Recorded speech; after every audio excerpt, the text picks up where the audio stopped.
E aí, pessoal, beleza? Bem-vindos a mais um mini treinamento aqui da GHF Tech English, um curso voltado para a parte técnica, você que gosta de tecnologia, sobre sistemas de aeronaves.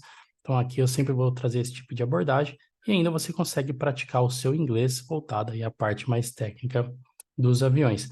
Hoje eu vou falar exclusivamente sobre tire damage, ou, em português, dano no pneu, né? Você já deve ter se perguntado, ou em algum momento você pode ter pensado, como que funciona o pneu de uma aeronave? Será que é parecido com com essa gama de pneu convencional que existe aí no mercado, por exemplo, de automóveis, né? Fazendo uma pequena comparação, lógico que a estrutura do pneu de aeronave, ela é completamente diferente desse pneu tradicional que você conhece, que você usa aí no seu carro.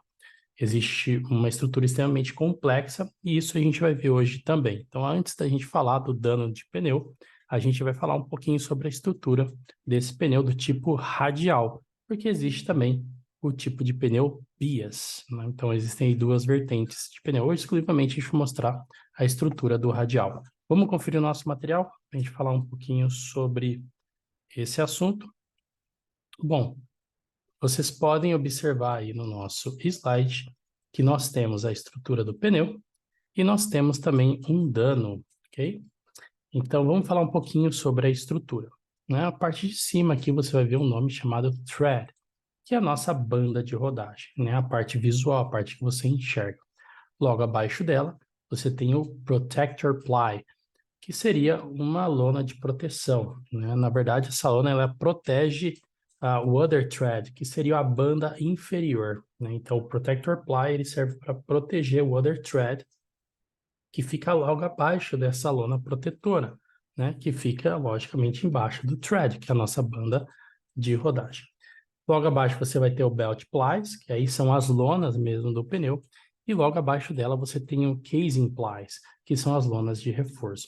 Então a estrutura do pneu, essa parte aí mais acima do pneu, é feita dessa maneira. Você tem várias camadas, o que torna aí a tecnologia um pouco mais complexa, porque o pneu de avião ele precisa suportar duas coisas: carga, porque os aviões são pesados, e velocidade, porque os aviões são extremamente rápidos, tanto para pousos quanto para a decolagem.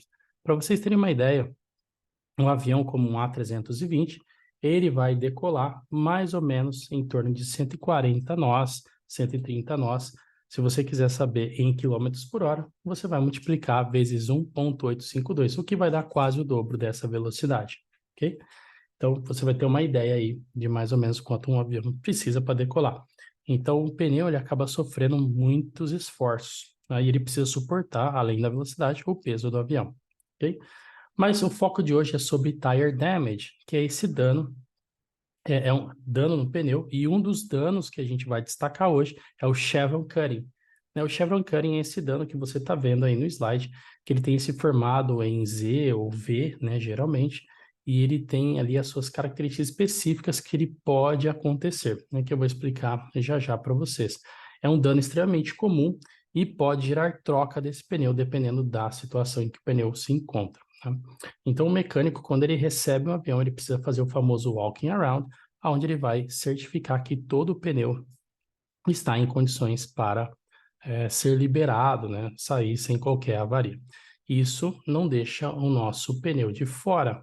O chevron cutting, chevron cutting, ele pode acontecer durante o touchdown, que é quando o avião toca o solo, vindo para um pouso, ou até mesmo durante manobras do avião, onde ele sai da pista principal, que a gente chama de runway, que ele pega uma interseção para cair numa taxiway, ok?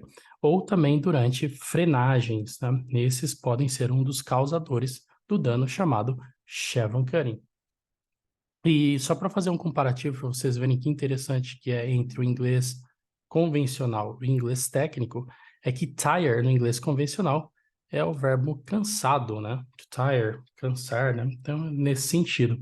Já no inglês técnico, tire é pneu. Então, você vê a grande diferença entre o inglês convencional e o inglês técnico, ok? Vamos, como de costume, né, nas nossas mini aulas, vamos falar um pouquinho inglês para a gente fechar aqui o nosso vídeo. Vamos lá, então, pessoal. Hey guys, what's up? How's it going? Today I'm gonna talk about tire damage, chevron cutting. They are normally surface cuts in a V, S, or Z shape and are normally small groups. There may be several groups around the thread. Most of the cutting occurs when the aircraft touchdown at speed up on the high-pressure aircraft tires on across curved runways. The forces required to accelerate the tire to ground speed generates a tearing action, which creates a chevron in the thread ribs. Chevron cuts can also be caused during the turning or braking. If you want to respect English, just follow me and don't forget it. If you like it, share with your friends and subscribe on channel. That's what's up, guys, and I'll see you next time.